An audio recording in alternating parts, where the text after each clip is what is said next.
Welcome back to Sagar Garg classes. हम लोगों ने नेशनल इनकम का चैप्टर स्टार्ट किया हुआ है। आज हमारा टॉपिक जो रहेगा नेशनल इनकम के अंदर ही ट्रांसफर इनकम और फैक्टर इनकम क्या होती है उसके ऊपर बात करेंगे हम लोग आज। तो सबसे पहले बात करते हैं सर फैक्टर इनकम क्या है।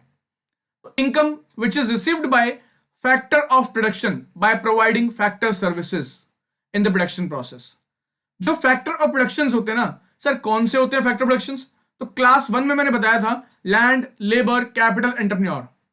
हमारे पास ये चार फैक्टर प्रोडक्शन होते हैं, लैंड, लेबर, कैपिटल और एंटरप्रेन्योर। ये चारों जो रहते हैं ये फैक्टर सर्विसेज प्रोवाइड करते हैं। इनको हम लोग फैक्टर ऑफ प्रोडक्शन बोलते हैं। तो फैक्टर सर्विसेज प्रोवाइड करने के बदले इनको जो मिल रहा है ना, जो ये रिसीव कर रहे हैं, दैट इज फैक्टर इनकम। तो फैक्टर ऑफ प्रोडक्शन जो सर्विस देंगे, कौन सी सर्विस दी सर? लैंड की सर्विस दी तो क्या मिलेगा सर? रेंट मिलेगा। सर लेबर लगाई तो लेबर के बदले क्या मिलेगा सर? वेजेस मिलेंगी। सर कैपिटल लगाई तो सर क्या मिलेगा? इंटरेस्ट मिलेगा। सर एंटरप्रेन्योर ने क्या करा सर? उसने मेहनत करी तो उसको प्रॉफिट मिलेगा। तो फैक्टर ऑफ प्रोडक्शंस ने जो सर्विसेज प्रोवाइड करी उसके अगेंस्ट जो पैसा मिलता है, उसके अगेंस्ट जो इनकम मिलती है, दैट इज फैक्टर इनकम। तो क्योंकि ये टू साइडेड कॉन्सेप्ट हो गया, आप सर्विस प्रोवाइड करोगे तो आपको पैसे मिलेंगे, that means it is a bilateral concept, two sided concept है।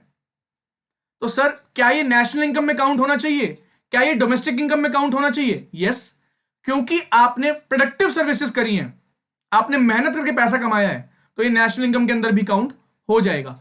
तो चार बातें हमने करी। सबसे पहले डेफिनेशन की कि सर ऐसी इनकम जो फैक्टर सर्विसेज प्रोवाइड करके आप अर्न कर रहे हो, अर्न कर रहे हैं हम लोग, तो अर्निंग कॉन्सेप्ट हुआ ये। दूसरा सर एग्जांपल में क्या आ जाएगा? Rent, interest, profit, wages.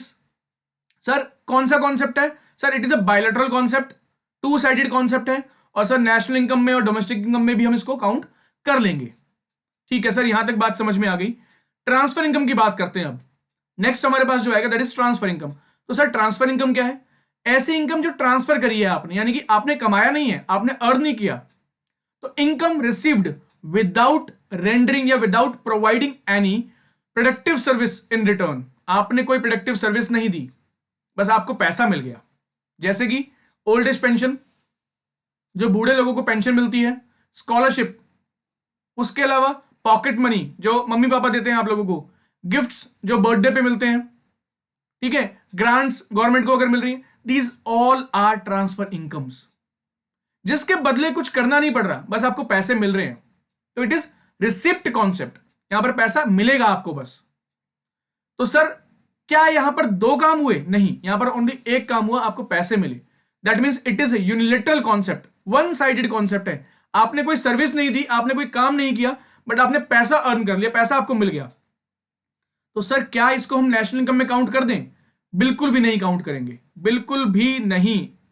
ना ही नेशनल इनकम में, ना ही डोमेस्टिक इनकम में। क्यों? क्योंकि पैसा ट्रांसफर हुआ है, अर्न नहीं किया आपने।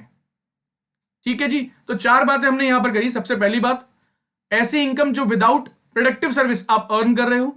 दूसरी बात, एग्जांपल क्या आ जाएंगे सर? ओल्ड एज पेंशन हो गई, आपके गिफ्ट्स हो गए, पॉकेट मनी हो गई, स्कॉलरशिप हो गई, these all are example of transfer income. ये वन साइडेड कॉन्सेप्ट है। और लास्ट, ना तो आप इसको नेशनल इनकम में काउंट करोगे, ना ही इसको आप डोमेस्टिक इनकम में काउंट करोगे।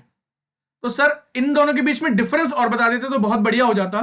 ट्रांसफर इनकम और फैक्टर इनकम में डिफरेंस क्या है? तो डिफरेंस देखते हैं फैक्टर इनकम और ट्रांसफर इनकम का। तो सर सबसे पहला डिफरेंस हमारे पास क्या आएगा? इनका मीनिंग। फैक्टर इनकम क्या थी? आपने फैक्टर सर्विसेज प्रोवाइड करी, आपको उनके बदले जो पैसा मिला, यानी कि income received by providing factor services in return. और ट्रांसफर इनकम क्या थी? Income received without providing any factor service in return. आपने कोई फैक्टर सर्विस नहीं करी, फिर भी आपको पैसे मिल गए। दूसरा पॉइंट क्या था? जो फैक्टर इनकम है वो बायलैटरल है, टू साइडेड कॉन्सेप्ट है, और जो ट्रांसफर इनकम है वो वन साइडेड कॉन्सेप्ट है, यूनिलैटरल है। थर्ड पॉइंट क्या आ जाएगा sir? Factor income, transfer income मेहनत करके कमाया है तो नेशनल में भी काउंट होगा, डोमेस्टिक इनकम में भी काउंट हो जाएगा। बट ट्रांसफर इनकम, वो तो हमने मेहनत करी नहीं, हमें तो फ्री में मिल गया पैसा, तो वो काउंट नहीं होगा, ना ही नेशनल इनकम में, ना ही डोमेस्टिक इनकम में अंदर काउंट होगा। उसके बाद अगर मैं बात करूं फोर्थ पॉइंट की, ट्रांसफर इनकम जो है, ट्रांसफर इनकम जो है वो रिसीट कॉन्सेप्ट है। आपने कोई मेहनत नहीं करी ना, आपको बस पैसा मिल गया। और जो फैक्टर इनकम है वो आपने मेहनत करके कमाया है, वो अर्निंग कॉन्सेप्ट है, कमा रहे हो आप। और लास्ट अगर डिफरेंस में बात करूं मैं, लास्ट हमारे पास एग्जांपल्स की, तो एग्जांपल क्या आ जाएगा कि सर जो फैक्टर इनकम है ना, फैक्टर इनकम में लैंड, के बदले आपको क्या मिलेगा, रेंट मिलेगा, लेबर के बदले आपको क्या मिलेगा, वेजेस मिलेंगी, देन कैपिटल पे इंटरेस्ट मिलेगा और एंटरप्रेन्योर पे प्रॉफिट मिल जाएगा।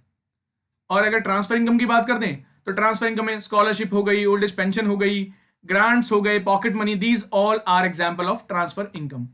तो सबसे ज्यादा इंपॉर्टेंट जो है ना इस चैप्टर के अंदर, इस टॉपिक के अंदर, वो है डिफरेंस। डिफरेंस को आप बहुत अच्छे से लर्न करके जाना, 2 नंबर 3 नंबर के अंदर ये डिफरेंस पेपर में पूछा जा सकता है। तो आज की वीडियो में इतना ही था। आई होप आप लोगों को ये टॉपिक समझ में आ गया होगा। आपको अगर ये टॉपिक समझ में आया है तो वीडियो को लाइक करें, शेयर करें और वीडियो पे कमेंट करें, और साथ ही साथ चैनल को सब्सक्राइब करना ना भूलें।